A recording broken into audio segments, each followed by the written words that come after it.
Hello there, everyone, both of you listeners. Welcome to the Cybersecurity Agony Uncles. I'm Uncle Rich. And I'm Uncle Ross. So, sorry we're a bit late with this one. Technological problems, not unheard of. Well, who'd work in technology, eh? Yeah, right. Anyway, shall we jump straight in? Yeah. So we do have a question. It's a good one today. It reads as follows. Dear Cyber Agony Uncles, I'm the CISO for a fintech company, and my staff are unilaterally using public generative AI tools such as ChatGPT, Claude, etc. to turbocharge their work. The CEO is thrilled with the efficiency gains, but I am terrified.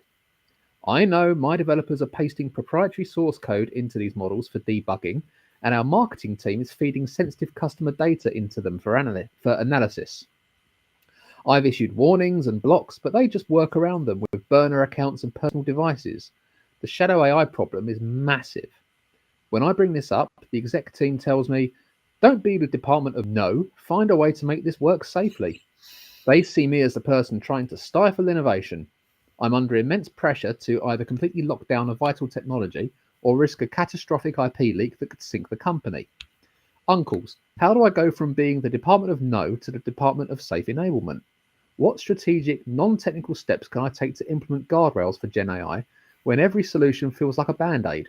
Is there a responsible way to harness this power without compromising the entire business? Please help me save my job and protect our data. Sincerely, a beleaguered CISO, stuck between a rock and an LLM. I mean, to be glib, no. I mean, the thing is, the core of this problem is as old as time, right? You get a bunch of technical people, they want to do something new and exciting. The controls aren't really there for that yet. And so the responsible cybersecurity professional turns around and goes, we can't use these things at the moment. The problem that I think that we've got with generative AI LLMs is that everybody's doing it. And if you don't do it, you're left in the dust. Well, this is it. And this is probably an entirely different conversation about Gen AI, in that it doesn't come up with anything new or exciting as a rule. It relies on you to do that and feed it the information. It can only go on what it's learned. But it can be a massive time saver, writing huge documents, things like that. But so I get why people use it. Absolutely. It's never going to help you win a Nobel Prize or something, but it is useful. It's very handy, and it does offer the least path of resistance in when it comes to getting a lot of work done quickly. Yeah. It's like having a personal assistant. So I get it, and it's not going to go away. No. I've noticed that the models are getting better year on year. Everyone talks about the old Will Smith eating spaghetti videos. Yeah. A couple of years back versus today, and they put them side by side. And I've seen that pop up on LinkedIn and YouTube and places quite frequently. And yes, that serves to show you how good these things are starting to get. So yeah, the problem's not going to go away. It's a question of how do you live with it. That's it. And I guess it's not that there aren't any controls. It's more that to have the most control, you have to spend some money. Yeah, I mean, we've done a bit of work internally around some of the various AI tools out there to look at the safety of your data, and they don't seem that unsafe. No. Necessarily. A lot of the standard trust center stuff that you'll find on just about any kind of SaaS provider is available in these LLM websites. But the problem is that there's been a lot of sketchy sort of data leaks and things. In fact, actually, I've got some stats that I can tell you. And this is all backed up from industry reports. So 77% of employees leak company secrets. And that 77% of employees have shared sensitive corporate data, including source code, financial figures, and customer data through public AI tools like ChatGPT, etc. Gen AI tools have reportedly overtaken classic SaaS apps and cloud storage as the #1 cause of data leaks in the workplace, responsible for an estimated 32% of all unauthorized data movement. Wow. I can cite my sources on all of this, by the way. They are proper industry reports. I'm not just pulling figures out of the air. So a lot of this comes via between 70 and 80% occurs via personal unmanaged accounts, i.e., a personal ChatGPT login, Yeah. which makes the data completely invisible to corporate security systems. There's been real world examples of data leaks. There was a Samsung incident in 2023 where Samsung discovered that employees have pasted their source code into ChatGPT and transcripts of internal confidential meetings to summarize them. So that's probably the biggest one that springs to mind right now. But yeah, so over in the States, the average cost of a data breach has been estimated at a record high, often over $9 million, with shadow AI instance leading to roughly around 670,000 higher average breach costs. Wow. So yeah, the statistics are actually pretty alarming on this stuff. They are. And it's not as though there are no controls available, as I said. Like, if you use enterprise solutions, you get enterprise solutions, by which I mean no SaaS platform, no matter whether it's generative AI or whatever else, if it calls itself an enterprise solution, is going to not have controls or some level of controls for this stuff. I guess the most obvious one is, models which say, hey, we won't ever use your data to train the wider model, or models that say, if you use enterprise, we won't, or whatever else. But then there's also an element of, okay, so maybe using tools that are closer integrated into your workspace from existing SaaS providers might be the thing to do. I think you have to. If the direction of travel is that everyone is using AI and they're going to use it regardless, I think we've the lost control, Rich there. go with it and get You're it in house. Yeah, you Yeah, did. Oh, that's annoying. Yeah, I was just saying, if the direction of travel is that everyone in your company is going to use AI regardless of the policies, regardless of the controls you put in place, then you better bring it in house and adopt it.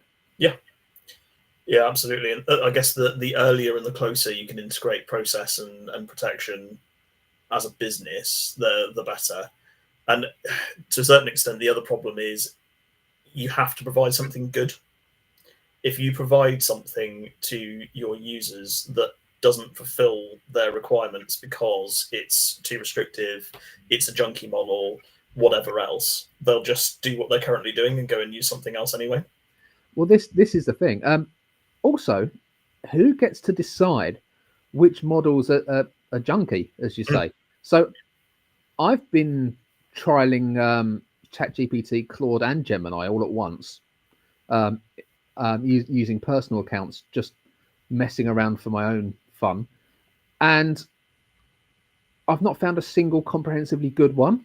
No, they're all good for different things, right? Yeah, I mean, Claude's good at writing. It's pretty good at remembering what you said and doing some maths. ChatGPT can actually just generate stuff far quicker than most. Gemini, however, forgets things you told it 4 or 5 sentences ago.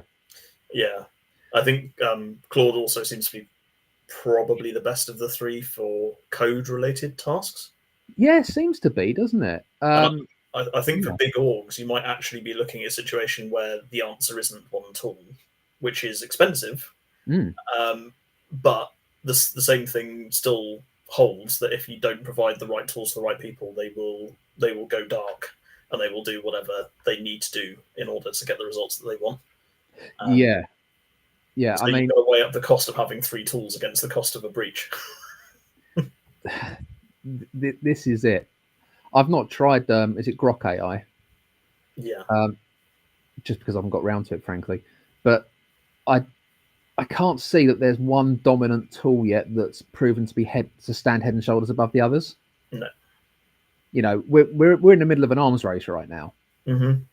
So it's very possible that as a fairly, I say early-ish adopter of AI technologies, that the person who's asking this question might well find that they go down a blind alley, so to speak, and pick the wrong one. Yeah. Yeah.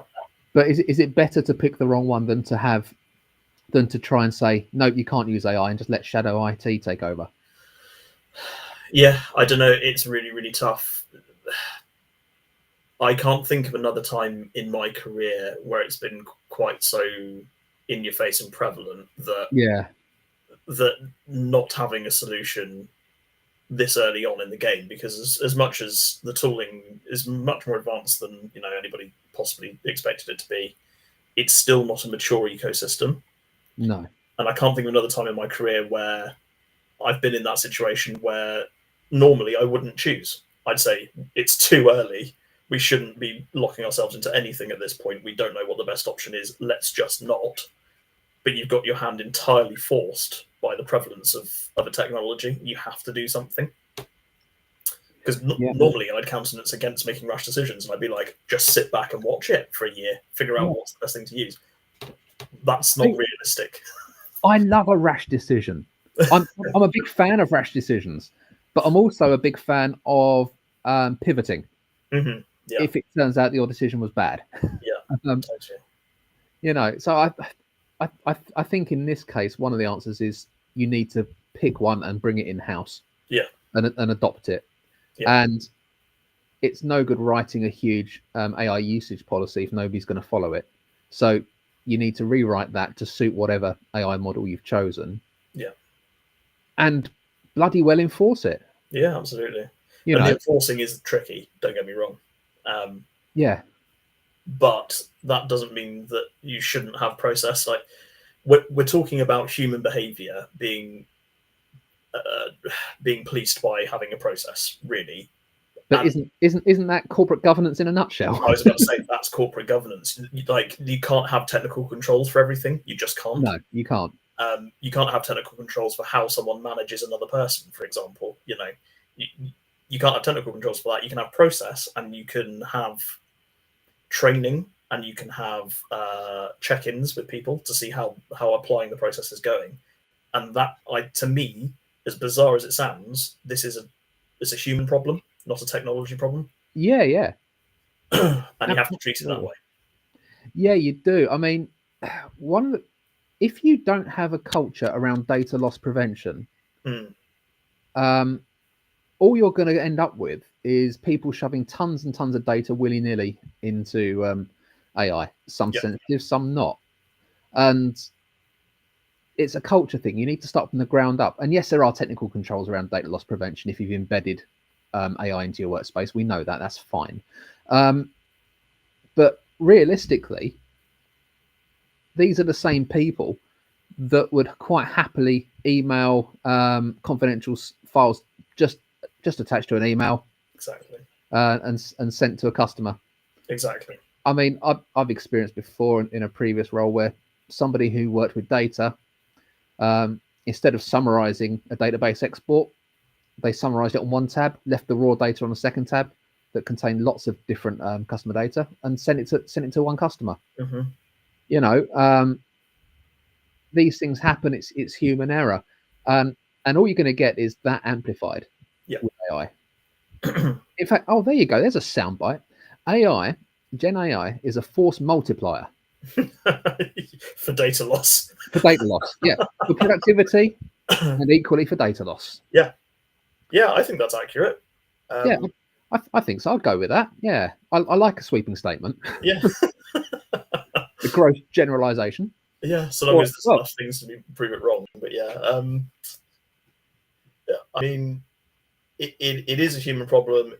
There is nothing you can do about it in terms of you can't put the brakes on it. So you just have to do your best to manage it via process and training, the same way as you do emails, like you said, not attaching sensitive data to emails. You have a training schedule for your employees that says, don't forget, let's not be adding these things. But I guess the real solution might be along the lines of doing what we do, where we sort of pseudo-anonymize client information internally. Yeah. to the greatest extent that we can. And so we'll never name a client by its name, even in a private Slack channel. We don't name clients by its name, and it's about a cultural thing, like you're saying. Yeah, exactly. Now, obviously, it's kind of second nature to us because we're a cybersecurity company, um, and we've had these concepts and processes since day one, essentially. Mm-hmm. So, for any new joiners into the company, the culture's already set. It's already there. It's already established. But getting that culture embedded in anywhere else, I can see it being a challenge, especially if it's an organisation of any real scale. Yeah. But I think a combination of DLP rules set in your workspace and having a workspace embedded AI model to use gets you closer. Doesn't get you all the way, but it gets you a step closer than having people using public AI models that are outside of your, I don't know, RBACs essentially. Yeah. Outside of your control, outside of the folder structures that you've set permissions on in your workspace and that sort of thing. Yeah. At least your data's most likely going to stay inside your workspace where it can be controlled, and you can view audit logs. Yeah, absolutely. I mean, it all, as often these conversations do, it all boils down to some fairly fundamental and unsolvable problems with cyber. And in this case, those are, you need to apply enough process that you've got reasonable measures in place to help secure your data without adding so much friction that you push people into shadow IT. Yeah. And that's not specific to AI, is it? We've seen that in lots of different areas before. Oh yeah, it's been going on for years and years and years. Password managers, historically, right? Why would I do that? I've got a notebook. Yeah, I mean, it's the explosion of SaaS platforms' fault, really, for a lot of shadow IT. I mean, before you had SaaS platforms for everything, you would just use a bloody spreadsheet. Yep. You wouldn't use Trello. You'd use a spreadsheet to build a list and act on it. So it would naturally stay in your ecosystem. But before that, it was the concerns were around bring your own device. Yeah. So corporate data on your personal mobile as smartphones came out. So yeah, smartphones, then SaaS, now AI, which is naturally SaaS anyway. These are all sort of stages or points at which everyone's had concerns about data loss. And when you, no matter the subject, whether it's AI or something else, it does all boil down to data loss prevention. What are your policies on this? And how do you embed that security culture in your business as well? Get people thinking about it. I mean, people are pretty good now not writing their passwords on a post-it note and sticking it to their monitors. Yeah. People have slowly got the hang of that. Yeah, it's taken 15 years, but Oh yeah, it's far slower than you'd expect. Yeah, it's ridiculous. Yeah. But this is just another one of those hurdles. Yes. Because it boils down to more of the same. Yeah. It doesn't matter the fact it's AI. No. And I mean, I think the fundamental understanding is that the word prevention is charged, right? Because it assumes a level of, okay, it's prevention. It's not entirely blocking. They're trying, but it's not possible to entirely eradicate any of these problems. You just have to put in as many controls as are reasonable to kind of balance that line between usefulness and friction that we're always chasing as a cyber company, as a cyber department inside a big business. You have to have something, but you can't have everything. Never. The rest of it is human. The rest of it is, please just don't. Here's some training on to why you shouldn't. I mean, there is one other thing, Rich, that we haven't talked about, or I hadn't even really considered until just now. You could take this entirely in-house. There's nothing to stop you running your own models. I mean, is it efficient to do that? Is it effective? Do you have the bums in seats that understand how to do that? Maybe not, and maybe not. But it's easier than it has been in the past. Yeah, true. And if you're a company of any size, and you were considering of paying for AI for all of your staff, that sort of spend might well fund the creation of a in-house LLM. Yeah. I don't know what the state of the market is for roll your own AI. whether it's fairly mature, whether you can just download something and install it on a Linux machine, and suddenly you've got a working AI. Yeah. I have no idea. Yeah, I mean, sort of, yes, but I mean, the problem that you're going to have always is open source models are unlikely to ever be quite as good as closed source models being used by big players. Yeah, yeah. So there are downsides to that too, not just the administrative overhead, but also is the technology actually going to be as good? Are we going to do that thing where we push people into shadow IT because what we're providing isn't what they need? Yeah, personally, I wouldn't be bringing it in-house unless I was absolutely colossal company. Yeah, that's it. And okay, I'm going to get a bit political now by accident, and I hate doing that. But everyone's politically speaking saying that the UK has a productivity problem. Mm-hmm. People on the IT side of things are saying AI is great for productivity. So if this is truly a fix for the UK's national productivity problem, then surely we've got to embrace it. Yeah. You know, if everybody started using AI, okay, you run the risk of following through on the dead internet theory, admittedly, but yeah. which is another podcast all in its own right, essentially. Yeah. But if that is the direction of travel and it does solve productivity problems, then you'd be foolish not to embrace it in some way. Yeah. But you're right; it has to be good enough for the staff to actually be productive with it.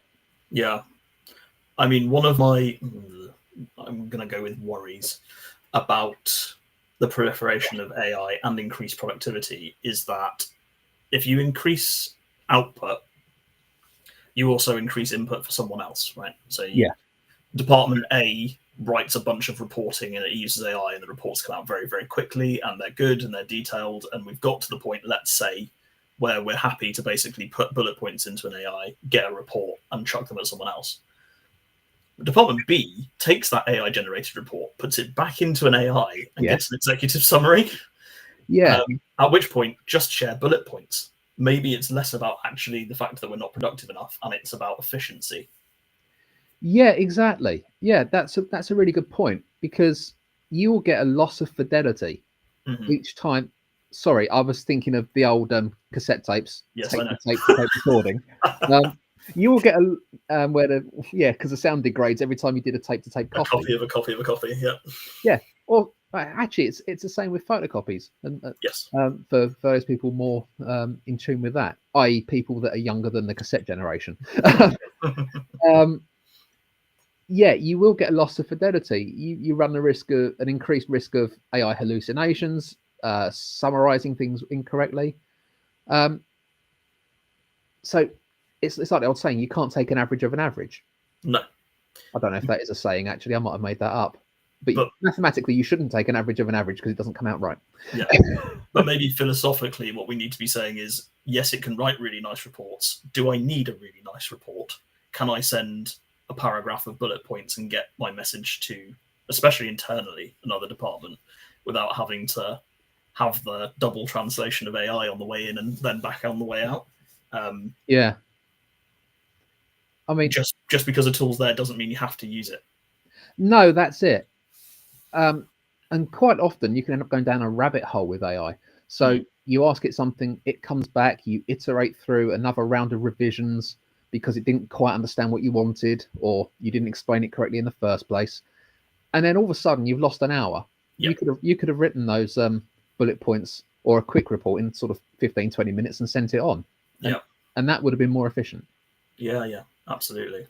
I think the temptation is, and this is just like IT help desks, the amount of tickets you get where somebody could have hit the F1 key for help and just read the instructions or Googled it rather than opening a ticket with IT and causing a whole chain of events to occur. RTFM. Yeah. People will not RTFM with AI. They will go straight to AI. Yeah. And I think they'll default to it being their brain.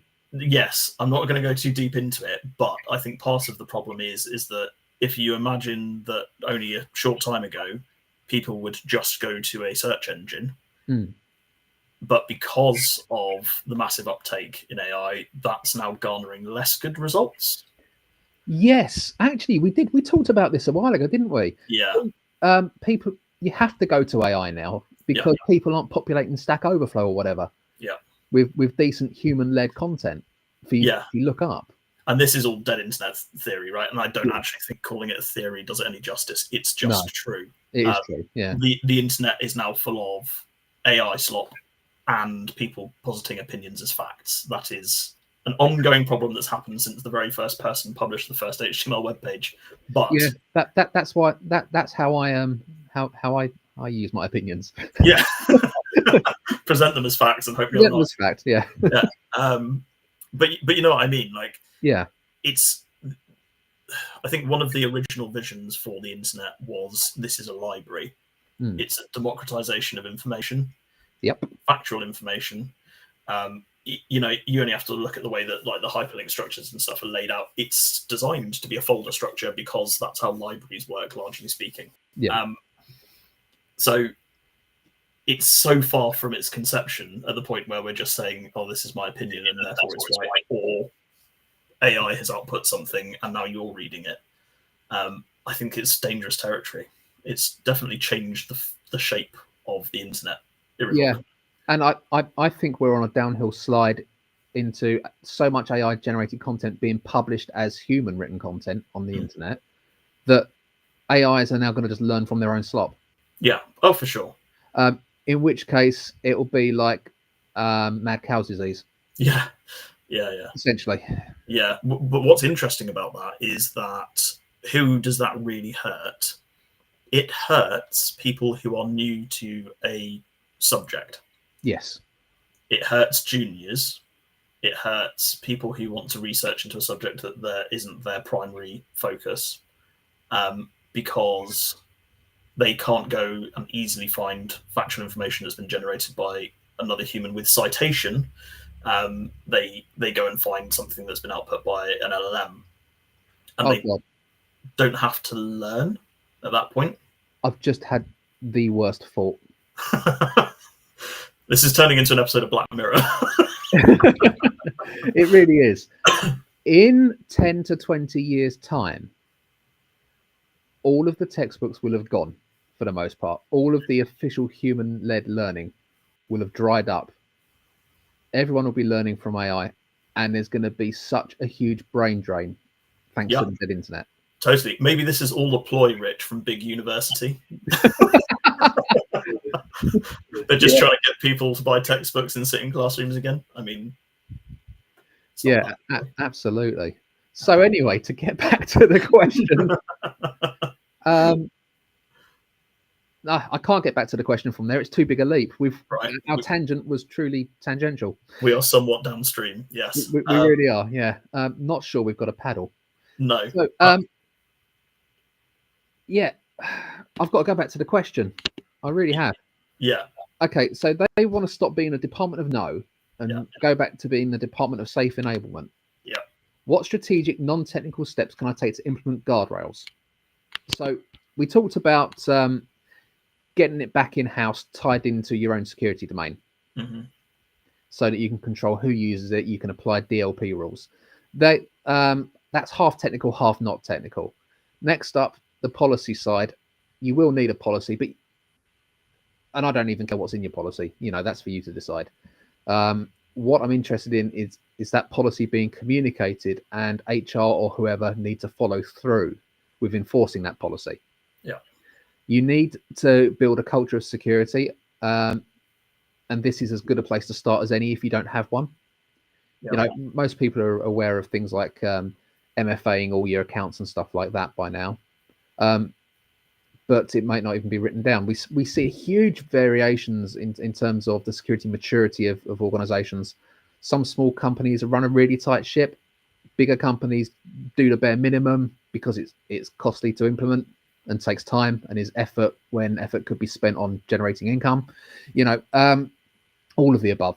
So you do need to get this culture in place. You need people to think critically. As I said, people offload their entire brain to AI these days. It's much the same reason that since mobile phones, you can't remember anyone's phone number. Yeah. You know, they used to all be in your head, everyone's landline. I can still remember my landline from when I was 6 years old. Me too. It was 751-787.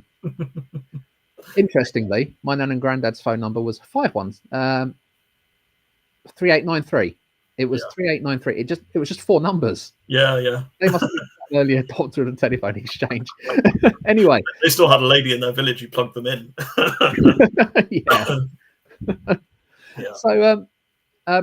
So yeah, there is an element of brain drain, but you cannot afford to let your staff have a brain drain moment with this. They need to be thinking critically about the data they put in place. But this is a human problem, and therefore an HR problem as much as anything. So I would suggest, as a CISO, you get the policies drafted, handed over to the right people, and get them enforced. But they have to be enforced and followed up with HR if you're thinking corporate processes. Totally. And I think as well, really thinking about the proliferation of data inside your organization and who's got access to what, and making sure that your role-based access is right and that those are being enforced. But also, do you need to call a customer by customer name? Do you need to name an individual by both their first and surname in a report? Do you need to where do you need tax information? Probably just in one place, and not very many people need access to it. You know, all of that stuff. Yeah. Having that nailed down gets you quite a lot of the way there, regardless of what's at the end, whether it's AI or an email. It really does. I mean, if you can take out PII, and if you're looking to summarize data, take out PII, pseudonymize it, whatever. If you did want it linked back, use a record ID that ties back to your internal database. Yeah. You know, don't try not to include a PII. If you say we're analyzing, I don't know, HR data, for instance, I'm saying that because there's a lot of PII in it. You wanted to know about average salaries. Well, you wouldn't need the names. No. Of the people. Employee number. Employee number. If you really wanted to track back later on, you could do that. But if you could just have a row of numbers, and in which case, why pop it in AI? Pop it in Excel. Yeah. And just say average this. You know, if you want to split by department, have the columns department and salary. Yeah. You know, and then just group them and do it. My concern is actually that people are dumping stuff unnecessarily into AI because they can't think of a better way to do it. So the other thing you can do, maybe not as CISO, but maybe you could have somebody do it on your behalf, is to actually look at the workflows of each department, see what they're using it for, have frank and open discussions with them to find out how they're using it, why they're using it. And you might find that they're just using it by default rather than using an office productivity tool that's freely that they've got, you know, already in the company. I mean, we might be at a place, Rich, where we've gone full circle and companies need to start offering Excel training again. Like, God, we might have actually. Presumably, you remember that being a thing. Yeah. Where everyone suddenly had access to their own workstation and they had productivity tools, and so people needed training. Perhaps we're at the point where you have to sit down someone, particularly if they're junior, and be like, these are productivity tools. Please use these before you even think of going near AI or something else. These are productivity tools. Here's how to be productive using them. Yeah. Because actually, you're right. They're so ubiquitous that they're probably totally taken for granted now. Completely. You know, so therefore you don't pay them any attention and you don't learn how to use them to a deeper level other than beyond surface level. Yeah. I mean, let's be better than the machines. That's what my message is. Let's just be better. We can be. But people need the training and they need to understand how to use the tools that they've got access to in order to do that. Oh, I like that. Yeah, let's indeed be better than the machines, please. Yeah, absolutely. I think we've answered this particular person's question and basically everybody else's question about AI, if they had one at this point. So, yeah, I think so. And even if they didn't have one, I don't think we've got any comments come up on this particular podcast to run through any further questions from anyone. But truth be told, the interface has changed and I couldn't find them anyway. So I think, yes, we can leave it there. Thank you so much. Sorry we were late on, and we'll speak to you next month. And cheers, guys. Goodbye from me. Goodbye from me.